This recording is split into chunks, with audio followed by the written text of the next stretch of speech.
taking you back to 1975. This is an audio recording of a talk from a weekend seminar about the fascinating Isle of Portland. I took stock of the state of the island as it was in the 1970s, and then tried to see what the future held. My only visual aid at the time was a single map, so I've added images to illustrate what I was talking about. Well, after this very comprehensive weekend, I hope you found it comprehensive. My task of looking into the future is not going to be all that straightforward, actually. But we have learned a lot this weekend of the evolution of the island, how it has developed over past centuries, why there is so much here in a small place of interest in so many different spheres.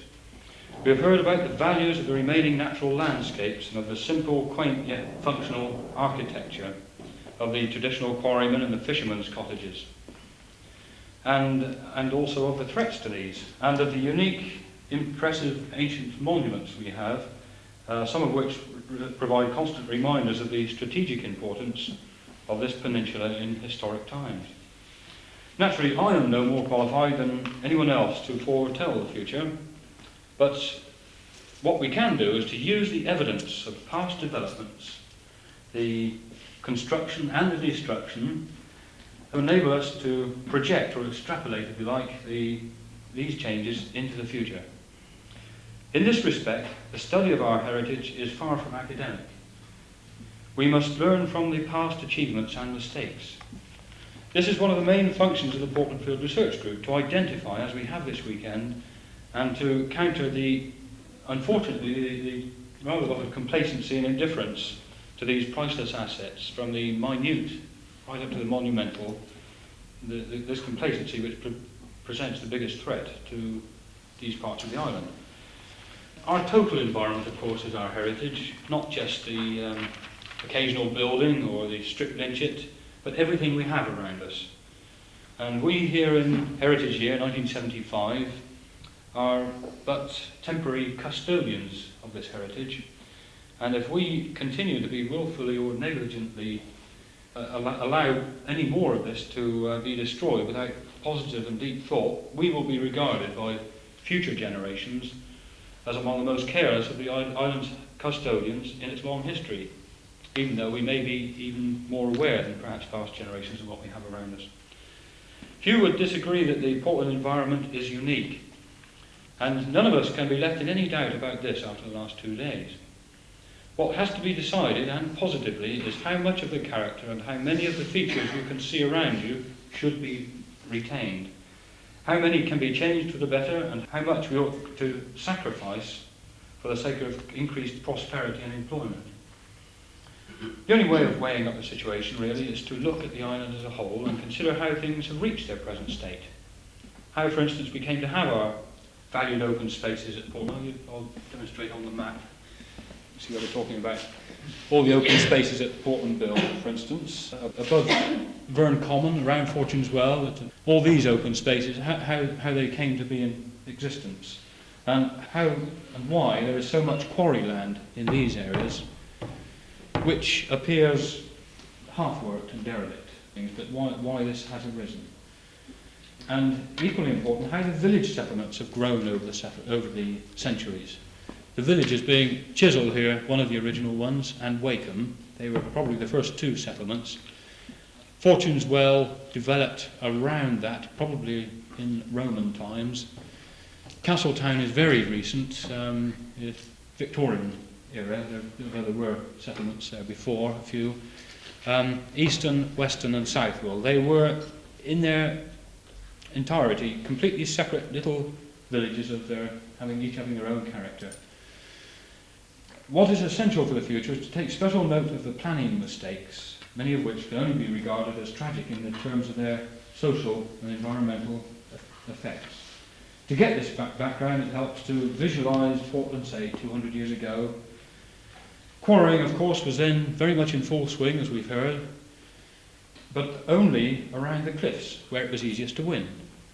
The area we stopped up on the top this morning was one of the first areas of quarries to be worked on the island. It's now pretty much backfilled over that flat area. These were all very early quarry workings. These came later with the workings. Stone was obtained from that area for the breakwater and the massive government works. Again, these areas here, this is where the stone from St Paul's probably came, and bits and pieces of quarrying virtually all around the coast, where it was easiest to work. You could get to it without removal of a major amount of overburden. At that time too, agriculture, sheep farming and fishing were the other main activities, with of course the added spice of occasional smuggling. The villages of Easton, Weston, Southwell and Fortuneswell consisted entirely of houses and cottages built in local materials and in a vernacular style. The trees were not entirely absent, as so many people seem to insist. Early maps show large groups of trees at Southwell, there, and Church Oak, and also at Fortuneswell, and other places. Whereas in the rest of England, fields were being formed with planted hedgerows, the Portlanders naturally turned to the art of dry stone walling. Many of the walls you see around Weston and Southwell today are centuries old, and follow the strip fields laid out in medieval times. And on this map, those strip fields are shown roughly in the green lines. Some of these are scheduled, in fact, now as ancient monuments. Now, all those features, the old inefficient farming methods, were carried out here long after they changed almost everywhere else in the country. This is partly because of the potential value of even these small patches of land for quarrying. So the owners didn't want to sell up or combine with others to form the bigger farms as they were in the rest of the country. The result of all this is that the old common lands, which were very extensive, mainly around the weirs, around the coasts, also a few strips alongside the roads inland, these were maintained. These were the lands on which all the local tenants had the rights to graze their cattle and their sheep. Agricultural form never really came to Portland at all. This is why we still have the remains of a unique landscape, the strip fields, lynchets, stone walls, and even the 2 stone windmills, which unfortunately we didn't get to see this morning, which are there. They are stone windmills. The sails have now gone, except for one which is resting on the top of one of them. And as an aside, they're not even scheduled ancient monuments or anything like that, even though they are among the only 2 of their type remaining in the county, I believe. In fact, they are pretty unique. Something that we've been moving towards, because there are so many omissions as far as the ancient monuments and listed buildings are concerned on Portland, that it's almost frightening when you see how inadequate the protection is. I'll come on to this in a minute. All these things, anyway, are major features in the Portland environment. Quarrying moved progressively inland a century and a half ago, when many individual landowners started quarrying their little inefficient fields. As we all know, these inland quarries have now expanded to vast proportions, especially the ones around here. Criticism of the unsightliness of the worked out areas is not new. There are accounts in the Public Records Office in London of 19th century Crown experts slamming the inefficient and untidy quarry layouts and the lack of reclamation and the gaping holes left behind. So when you hear these criticisms today, it is not new. The problem started with the working methods over a century and a half ago. The whole business came to a head in the early 1950s when the quarry firms, by then merged into 2 main companies, applied for planning permission to quarry vast areas of what was left of the island. This was largely successful for the quarry companies, and the ministry at that time, remember this is not long after the war when everything was found up in economic terms and very little else counted, the ministry at that time rejected many of the conditions that the county council wanted to apply on reinstatement, backfilling, use of topsoil and things like this.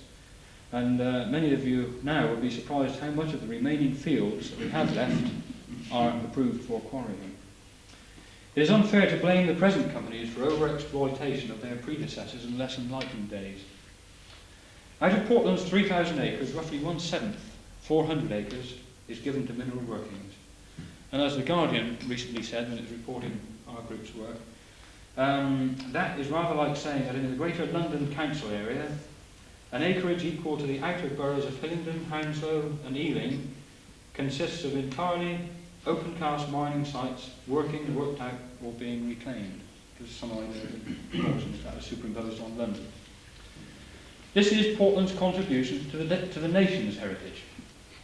The concern is that for all of this 400 acres, there is virtually no planning permission requiring the operator to restore the land. The quarries, of course, are being left open as sites to which they may take the option to return for a particular type of stone. Apart from this, there is a further 232 acres, which is the subject of planning consent for quarrying, but again, with no condition that the land must be restored to its original state. Little of this has yet been touched. Now, having said that, of course, the early quarry workings that have survived 100 years or more without further interference are now of immense interest. The black lines on this map are the two quarry railways going under the bridges which we saw. They lead into this vast quarry area in here of 18th and 19th century quarry workings, in fact, which extend all the way around these cliffs. The old intricate quarry workings there, at Tout and Glacis, Verne Iron Age, are without question a real treasure, not only for the industrial archaeologist, but for the natural historian and the geologist, and of course for local walkers. The contours formed by the workings over the centuries and the Victorian defences nearby, the old gun batteries, the Verne ditch, quite a bit there remaining intact, they could be used with tremendous effect in any scheme of landscape enhancement. They already afford quiet, pleasant walks, and the banks have been taken over by nature. They are a complete contrast to the vast, efficiently mechanised workings near Bumpers Lane and Weston Street, these areas here. Their interest is enhanced by excellently preserved stone bridges and tunnels, again, as we caught a glimpse of this morning. However much reclamation and levelling is desirable on the later, larger workings, these older ones on the highest parts of the island should be made intact at all costs. Preserving the tracks in the cuttings to West Cliff and the rail track routes to the Merchants Railway site near Verne Hill will provide a unique opportunity for a marvellous public community area, as in fact they already are. A quarry park, cleaned up, cleared of derelict cars and rusty cookers, and natural growth encouraged. An open space like this will ensure that the population of Portland will always have room to breathe. It will be an asset really to the whole of South Dorset. All reclamation needs a great deal of thought and cooperation between the quarry firms and the planning authorities and the public. Where backfilling is needed, is it right to create a dead level barren plain devoid of soil and unusable? Ultimate uses of all these quarried out areas must be for the public good and not for the short-term gain. Of course, there are many unusual plants there, as Frank would like to confirm, including orchids, and they thrive in the shelter of those miniature ravines. In industrial archaeology, this is one of really the most outstanding parts of the island in this respect. The rock sides of the cuttings are supplemented by expertly created dry stone retaining walls, and they lead from the 18th and 19th century workings, themselves full of interest. The Merchants Railway, which went around there and down to Castletown, which we saw photos of yesterday, that was built in 1824. That in itself, the earthworks of it, still retain enough interest for them to be scheduled as an ancient monument. They're not yet scheduled. In fact, I met one of the inspectors from the Department of the Environment on behalf of the group about 3 years ago. Failed to impress, well, he seemed impressed, but he went back and the report came back that although it was of great local interest, it wasn't of sufficient interest to have them listed and scheduled. But I hope that this may be changed in the near future. Geology and geography, of course, and archaeology, there are marvellous opportunities there to study natural formation, including underground fissures. And this is one aspect we haven't touched upon at all. The whole island is riddled with fissures, gullies as the quarrymen call them, which are only just starting to be explored. There are whole caving groups, as many of you know, that have been set up, gaining access from the cliffs here and from many of the quarries. Got to be pretty agile. I haven't ventured into them yet, but I'd like to. Got to be pretty well equipped, but very cavernous fissures going right the way across the island, full of tremendous interest. They found very many things such as rare pollens under here, which in the fissures, which have in fact been found to be extinct, the plants of the from which these pollens came have been extinct in this country for thousands of years, and they're only found in certain other places in the world. Little things like this, which all go to add and make up the interest. I mean, quarry, this potholing, if you can call it that, is now becoming a major recreational interest. So, more reason for keeping some of the older, intricate quarry workings open, rather than just levelling everything off to a barren plain and thinking of it in terms for building. And of course, for amenity and recreation, the network of closely sheltered walks at various levels are highly appreciated by those that know the area. Of course, increased public access will have to be carefully controlled. In the west of that area, the cuttings at Tout open at the high west cliffs to the best vantage point here, best vantage point you can get from Cheddar Beach.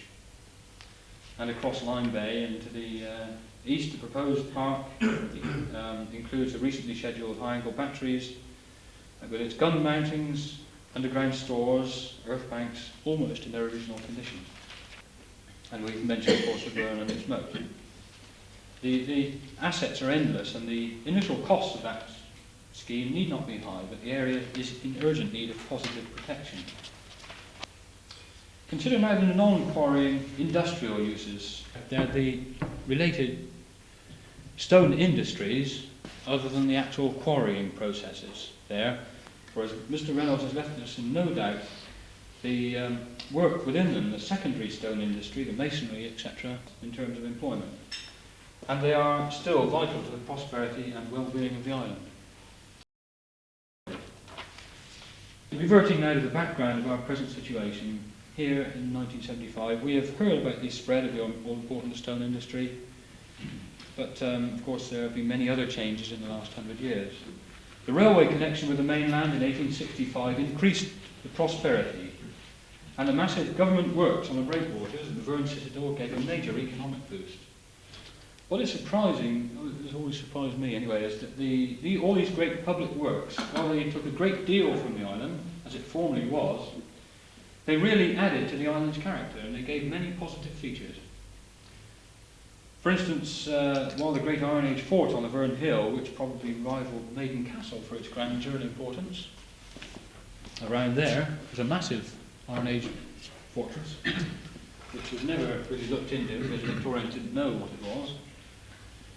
While that was totally destroyed for one of Palmerston's almighty follies, the monumental Verne Citadel of 1871, that was, by any standard, the citadel itself, a major engineering and architectural feat. The Verne area, most of it, certainly all the Verne ditch, the ramparts, some of the old buildings, have been now, in this last year, scheduled as an ancient monument after pressure from ourselves. And in fact, Sir John Betjeman came to our aid on this, and I also contacted the Institute of Civil Engineers, who've got a section who are interested in engineering monuments, and they supported the proposal for this to be scheduled, and it has in fact been done. We are now in a situation where further Ministry of Defence investment of millions of pounds is just about to be with us on Portland. Firstly, in a massive redevelopment scheme of the Naval base, right here. We've already seen millions spent here in recent years on the RN Air Station. We are about to see another £3 or £4 million spent in that area. And secondly, for the expansion of the AUWE at Southwell. These are all major employers, of course. Now, AUWE, although that will be expanding here, this is on Barrow Hill, where there may have been a barrow, but there's no trace that we've been able to find. I'm confident that in the former, certainly around there, this redevelopment, around the north coast of this island, this will bring a much-needed tidying up of some rather piecemeal clutter that has grown up in the last 50 years in the naval base area. And Eric Ricketts and I, a couple of months ago, went and visited the captain of the base and talked over this whole problem with him, and it was quite encouraging actually. A lot of the old engineering features there and architectural features, they are aware of, and we will be safeguarding. It's one of the sad facts that these investments don't always do much for the employment situation, which is important, because there's no good considering conservation and saving all the priceless things that we have, unless the place is prosperous. It'll only lead to decay otherwise. Now look at the effect of the population growth on Portland. It's one of the most difficult things to look at. The breakwater and Verne works, as I've said, because they were such major things, probably the biggest things ever built on Portland, never will be built. They brought a major surge in the growth which tailed off by 1900. The turn of the century brought many advances for Portlanders, including for the first time a piped water supply from Upway, 10 miles away to the north, the other side of Weymouth. The many attempts to tap the island's underground water sources failed. There's a notorious one at Southwell. They spent £6,000, I think, between 1898 and 1904, something like this. Dug a huge well there, but they found it was water was contaminated or had seawater in it or something, so they had to seal the whole lot up, and the evidence is there today. They tried in many parts to get fresh water from the island. There's plenty of fresh water here, but it's not easy to tap it in sufficient quantities to serve the whole of the island. So they had to pipe it all the way from Upway. That obviously brought a major, significant increase in the comfort and convenience of people living here. The other major thing which helped the island's development was a comprehensive programme of sewerage works. The sewage, in fact, was piped in the early part of the century to 4 or 5 convenient outfall points in the sea around the coast. Now, these outfalls have served their singular purpose well for nearly 70 years, but I think you'll agree that some form of treatment is now overdue. Coastal places like Portland have got away with sewage disposal on the cheap for a very long time. If we were inland, we would have had to treat it. And of course, its treatment is not necessarily a wholesale treatment farm, it's just treatment on a small scale, but above all, taking the sewage out a long way from the coast. The sea is an excellent treatment, but providing it's kept away from the coast. Unfortunately, our outfalls at the moment, including 1 or 2 at the Bill, are only used in a small local way, discharged virtually on the rocks, and this is just totally unacceptable, and this is a thing that will have to be sorted out in the very near future. Fortunately, there is hope that an end of this crude sewage being discharged virtually onto the shoreline is in sight. The new Wessex Water Authority is looking into the problem, and it's hoped that this can be solved in the next few years. Portland's population has grown more rapidly in the last 20 years than almost any other place in South Dorset. The population density on Portland's 2,900 odd acres is now some 5 times the average of a country with the highest population density in the world. The housing estates that have been built here since the war have not been on the reclaimed quarry lands, but have taken much of our best rural landscapes. Haylands here, this vast area here, that area of Weston, these are all new areas which have been developed since the war. This area at Sweet Hill, which will shortly, unfortunately, extend into the designated coastal area. Planning permission was given 2 years ago, much against our group's, our members' wishes, and many other people in the area didn't realise this was happening, which will, in effect, virtually treble the size of the old Southwell village within 10 years. These developments, as I say, have taken place on our best rural landscapes. Along with it have gone unique features of several miles of dry stone walling and strip fields. And this is in very, very recent years. The way things were going until very recently, it seemed inevitable that we would soon end up with a featureless urban sprawl of development extending from the Grove to Southwell, interspersed only with half-worked quarries and rubble heaps that nobody can afford to landscape or remove. Fortunately, but very belatedly, the council, within their first year's existence, took stock of the situation and realised this almost uncontrolled development was not in the island's overall best interest. And the Weymouth and Portland Council produced an interim planning control policy, which is, I think, a step in the right direction. I'll just read you just a few brief excerpts from what it is this interim control policy is all about. Housing. Applications for residential development of a major nature are to be refused, pending the publication and consideration of an approved local plan for Portland. and this local plan is scheduled to be made next year. That applications for extensions, both major and minor, to the existing settlements be refused.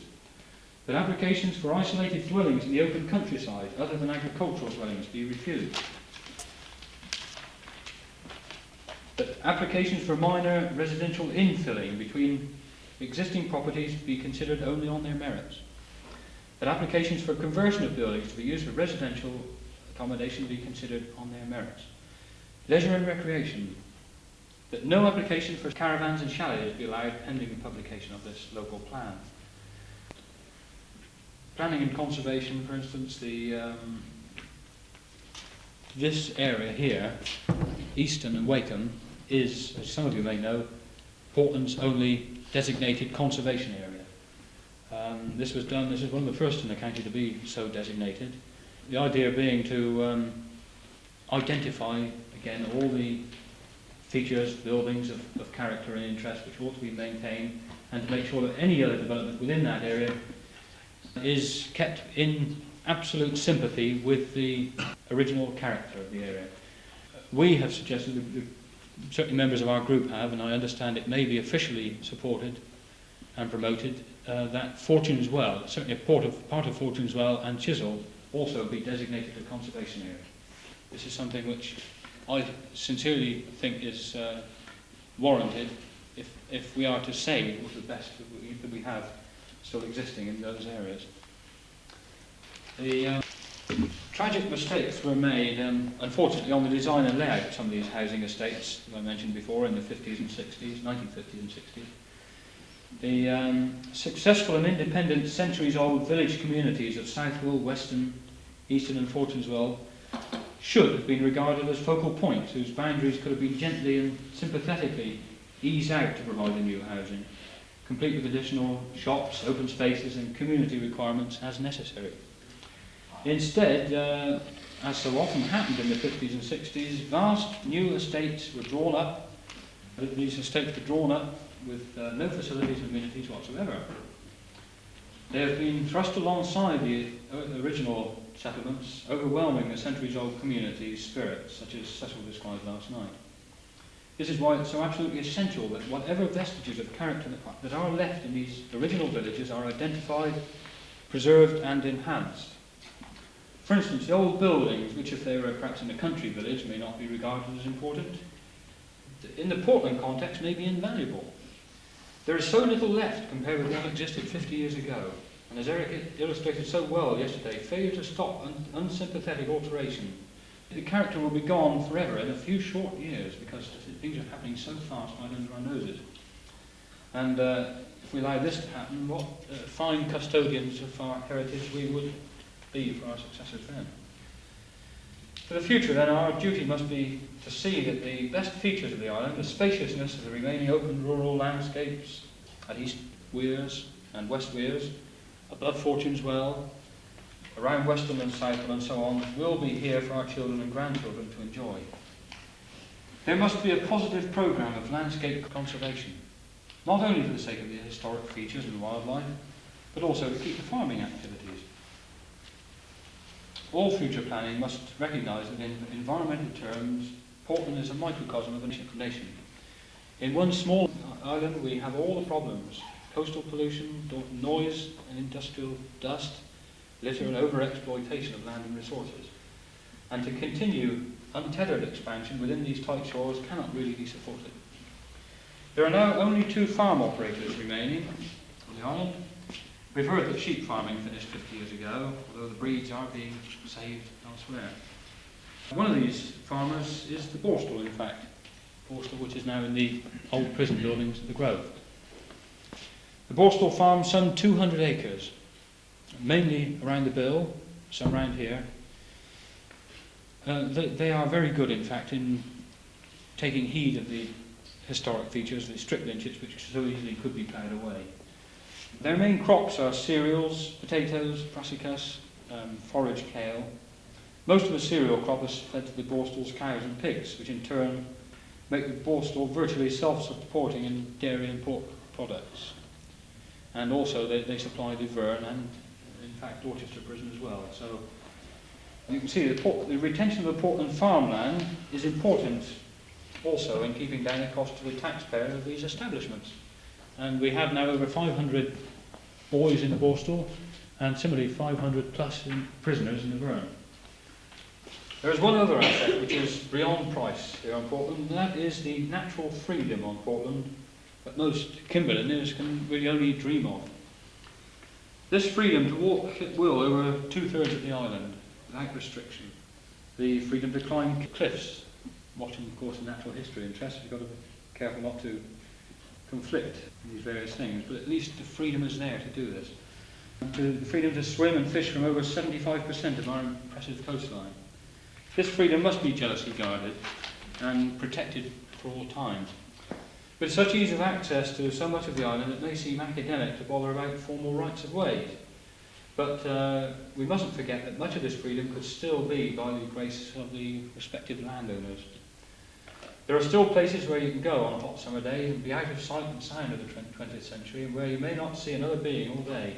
And this really is rare indeed. And on the question of footpaths, members of the group and very many other people on Portland, when the review of the definitive footpath map came up 2 years ago, and the draft had just been published, and we collected evidence for an additional 6 miles of public footpath. There's already quite an extensive network on Portland. Now an additional 6 miles have been included on the draft map, which hopefully will be confirmed. I've heard recently that some of the ones around this north area which have been included and have the support of the County Council, the Ministry of Defence are to object to, but I hope this will be resolved by the Ministry and that they will be maintained. But so it is still important to keep a formal network of paths, even though we can wander at will over virtually the rest of the island. And these paths include many routes through the old quarries and around the coast. And one aim should be really to provide a continuous path right around the perimeter, around the coast. Again, the natural history interest must be what generally over the rest of the coast, with its tremendous scenic values, a path could be created with very little effort all the way around. We've got it virtually all the way down the west side now, right on the cliff top, and for most of the distance up the east side. There are 1 or 2 gaps which can be filled, and some of them are being filled by this latest draft map. The biggest gap around our coastline is this stretch around here, on the very highest part of the island, directly under the ramparts of the Verne Citadel. Now that, between there and about there, is within the security area of the Ministry of Defence land. There is a track existing there. This is the old construction railway for the Verne Citadel. The stone was taken out of the ditches, taken by a railway, steam railway, right on the top of virtually just below the top of the cliffs. In itself, this is a little bit of a construction feat. Taken by this railway down to there, near the grove, and taken by the incline, another stone incline, down to the breakwaters. That trackway, which I think Eric Ricketts, or was it Jack West yesterday, mentioned, and he said there's no traces remaining. Well, I can assure you there are traces remaining. You can still walk quite a way around there, and if you could get over the fence, you could still walk the missing link. If this could be opened up, it would open up tremendous views, and it does offer tremendous views across the bay, unparalleled views of the Dorset coast, which can't be repeated anywhere else. You can see from here, you can get panoramic views from Chesil Beach, right way across Portland Harbour, Weymouth Bay, right along to the Purbeck coast. No other place, obviously, can you get from such a height and look back on the Dorset coast. And so that all-important link, which would unfortunately cost a fair amount of money in re-providing a security fence further down the bank, this is something I hope can be forthcoming in the future. And perhaps when that's done, I see no reason why the coastal path around Portland couldn't be included in the southwest coastal footpath, which has recently been opened. It seems funny that Portland should be excluded, really, because a coastal footpath has been opened going around the Cornwall, Devon and Dorset coast, but Portland was bypassed really. I think Portland's Footpaths would make a worthwhile contribution to that, and it would come under the jurisdiction of the County Council and the Countryside Commission. I've touched on the ancient monuments. We haven't really had a very full description of these through lack of time. We've obviously had to hurry through a great amount of stuff. There are a number of ancient monuments. The crane which I've sketched over there, you can see red paint the fill. That is Portland's newest ancient monument, believe it or not. It has been scheduled as an official ancient monument. The stone, along with the Verne that I mentioned, the gun batteries here and other lower angled batteries there, they're ancient monuments. St Andrew's Church, which again we've had a very inadequate description, but no reflection on anybody talking, but we haven't had a long enough description through lack of time of these other features. They could warrant a seminar in themselves. The strip fields and of course the Mesolithic sites, they are all scheduled ancient monuments. There are many other features like the windmills, the stone bridges, some of the old quarry workings themselves, which I think would warrant scheduling as ancient monuments. As far as the buildings are concerned, the official list of scheduled properties is hopelessly inadequate. There are many cottages which should be maintained at all costs, which are not even listed as in the lowest listing here on Portland, and we hope that these lists can be revised in the very near future. The Dorset Naturalist Trust are proposing or have suggested that parts of this coast, in fact most of the Portland coastline, be designated, I think they call it an open reserve, because of the tremendous natural history interest. And in fact, parts of this coast here, they've given them the highest rating as far as the natural history index is concerned on the whole Dorset coast from certain aspects. I think really I've covered just about everything that I can think of at the present time. I don't know how much of that you've been able to take in, but